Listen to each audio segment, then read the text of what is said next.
I'm building up to a bigger story, but to tell you that story, I need to tell you about Shanti. And to tell you about Shanti, I need to tell you the Ukraine story. A few years ago, I went to visit Shanti while he was working in Ukraine. We agreed to meet at the train station, but he never actually told me his address or his phone number. This was a little weird, but since I speak Russian, I wasn't too worried. By the way, the trip itself was pretty epic. At the border, they lift the whole train up in the air and to change the wheels, which is a pretty cool experience. Or it would be if I'd known in advance, so this means the bathroom is locked for 6 hours and you can't leave the train, and I hadn't spent most of the night drinking vodka with my neighbor.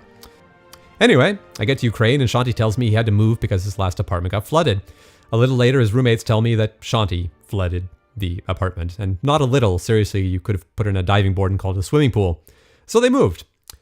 Fast forward 1 year later, and I'm visiting Shanti again in Lviv in eastern Ukraine, and he's about to leave Ukraine for good. And we just met this really cool guy, Tom, and we're having our 10 a.m. beer when Shanti gets this call from a friend telling him that the owner of the flooded flat called the police, and now the police are looking for Shanti and his friends have already left the country. And unless Shanti wants to go to jail and pay like a 50,000 euro fine, he should probably leave too, like fast.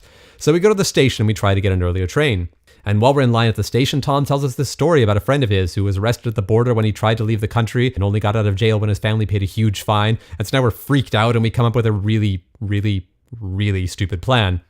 You see, we crossed the border dozens of times at this point, and the border guards just never check your luggage. So yeah, we decided to smuggle Shanti out of the country in a suitcase.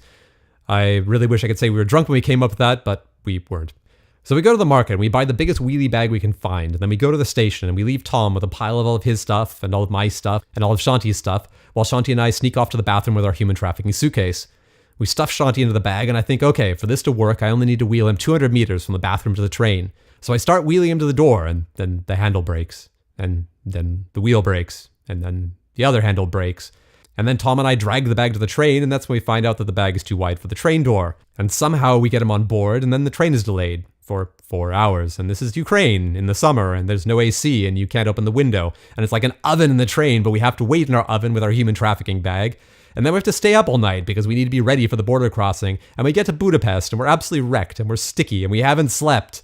So in summary, it was one of the worst ideas I've ever had. We were lucky we didn't get arrested, and you should never, ever try anything this stupid unless you think it'll make a really good story someday. So yeah, subscribe and tune in next week for the first part of Around the World with Cartoon Rabbits. Oh, right, when I draw people, they look like rabbits. Don't ask.